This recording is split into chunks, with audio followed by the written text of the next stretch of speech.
اصل عبادت۔ اب اگر کوئی دل میں یہ سوچے یہ تو ولیوں کا کام ہے، یہ تو بڑے بڑے بزرگوں کا کام ہے، یہ تو پیغمبروں کا کام ہے، یہ تو صحابہ کا کام ہے، نہیں، میرے اللہ کا حکم ہے یہ ہر اس بندے کا کام ہے جس کے اوپر اللہ راضی ہے۔ میرے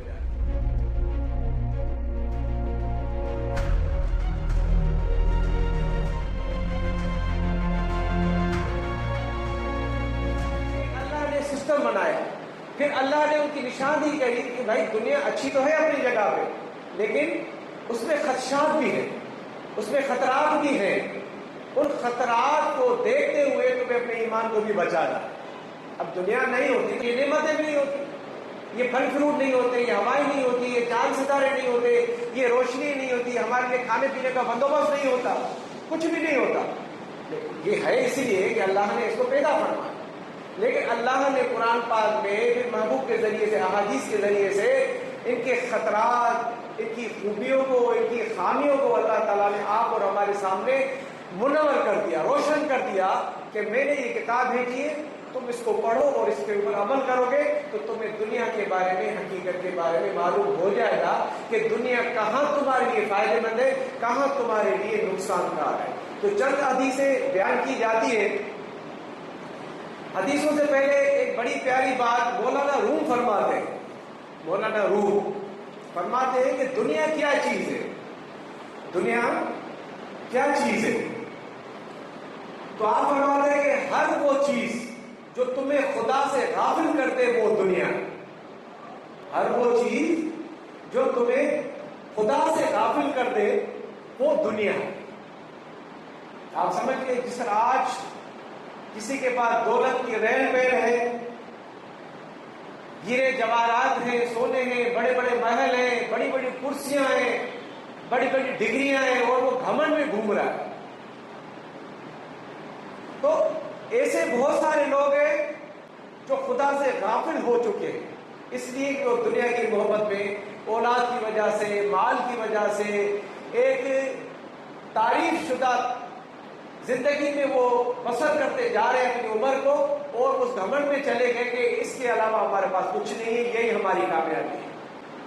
تو اسی لیے جب ہم خدا سے منہ پھیر لیں گے تو سمجھ لو کہ ہم دنیا میں آ گئے۔ اس لفظوں کو اچھی طرح غور فکر کرے، ہر وہ چیز جو تمہیں خدا سے غافل کر دے وہ دنیا ہے۔ اب ہم یہ اپنے ذہنوں میں بٹھا دیں کہ ہمیں غافل نہیں ہونا، دنیا میں رہ کر ہمیں اللہ کی ذات سے غافل نہیں ہونا۔ اور یہ جو ہمارا بیٹھنا ہے، یہ جو محفل ہے، یہ جو ایک بیٹھک ہے، یہ جو ایک جرگہ ہے، یہ جو ایک دوستی ہے، یہ جو ایک پیری فقیری ہے، یہ جو ایک اللہ کا گھر ہے، یہ اسی کی ایک کڑی ہے کہ ہم کہیں خدا سے غافل نہ ہو جائیں۔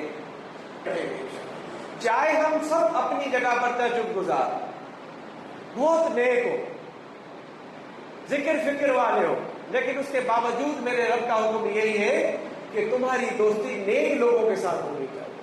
جس طرح میرے مرشد کسی بیان میں فرما رہے تھے، ہماری اور آپ کی دوستی تو آمنے سامنے ہے نا، آنکھوں سے دیکھ رہے ہیں، ہاتھ ملا رہے ہیں، باتیں کر رہے ہیں، ہنس رہے ہیں، گلے مل رہے ہیں، یہ ہماری دوستی ہے، محبت بڑھتی ہے۔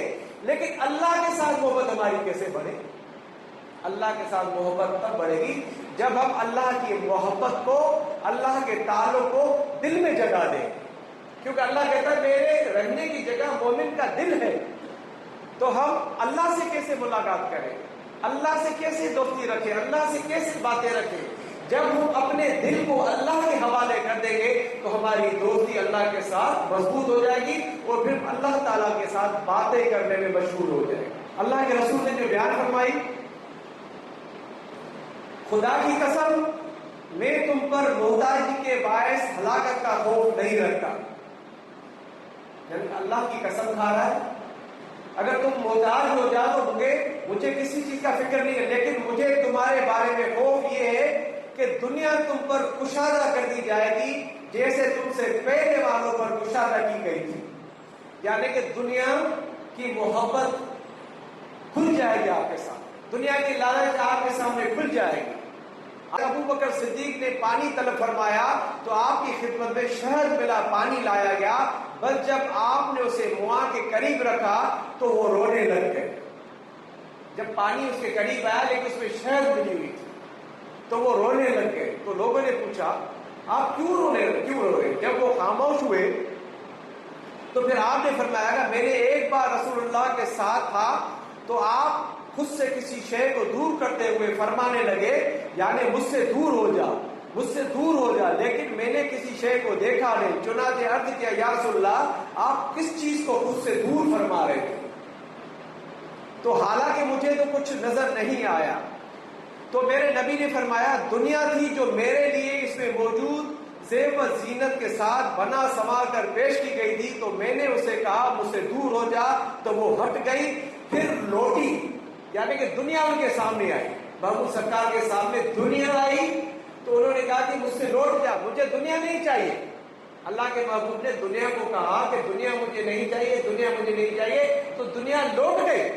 پھر دنیا نے اللہ کے رسول کو کیا کہا یہ سنیں.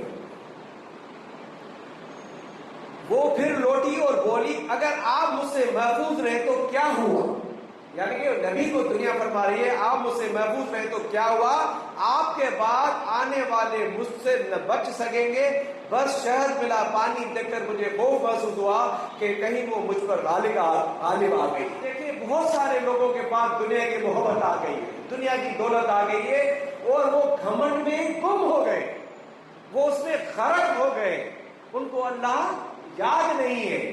تو اس حدیث میں وہی اشارہ ہے کہ اس کی جو کشادگی ہے وہ کھول دی جائے گی. مجھے فکر یہ ہے پھر تم اس کے سلسلے میں ایک دوسرے سے مقابلہ کرنے لگو گے جس طرح ابھی آپ دیکھ رہے ہیں کہ دنیا کے اندر بڑی بڑی محل، بڑی بڑی ماڑیاں، یہ بلڈنگیں اور دولت جمع کرنے کا شوق بڑھتا جا رہا ہے، مقابلہ ہو رہا ہے. اور یہ حدیث آج سے 1400 سال پہلے کی ہے میرے پہ. اب اندازہ کریں کہ اللہ کے محبوب نے تو دنیا کو ٹھوکر مار دی.